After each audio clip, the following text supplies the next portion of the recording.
আসসালামু আলাইকুম, welcome back to my channel Sanjida's yummy recipes. আজকে আমি একটি লাচ্ছি রেসিপি শেয়ার করেছি যা এই গরমে খেলে প্রাণ জুড়িয়ে যাবে। 5 মিনিটে তৈরি করে নেওয়া যায়। তো চলুন দেখে নেওয়া যাক কীভাবে আমি এটি তৈরি করে নিয়েছি। এই লাচ্ছিটি তৈরি করে নেওয়ার জন্য আমি একটি ব্লেন্ডার নিয়ে নিয়েছি। এখন এতে 1 কাপ পরিমাণ টক দই নিয়ে নিয়েছি। এতে আমি দিয়ে নিব চিনি। আমি এখানে 1/4 কাপ চিনি নিয়েছি। আপনারা আপনাদের টেস্ট অনুযায়ী কম বেশি করে নিতে পারেন। এখন এতে আমি দিয়ে নিচ্ছি 500 ml লিকুইড মিল্ক, যা আগে থেকে জাল দিয়ে নিয়ে ঠান্ডা করে নিয়েছি।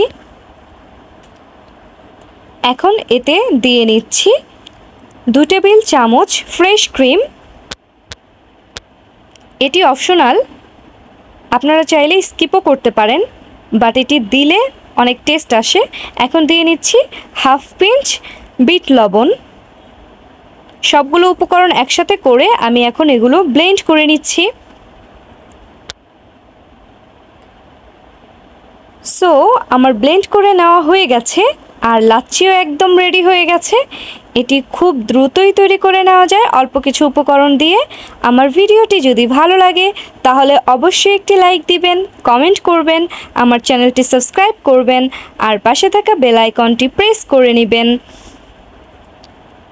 আজ এই পর্যন্তই, আবার দেখা হবে অন্য কোনো এক নতুন ভিডিওতে।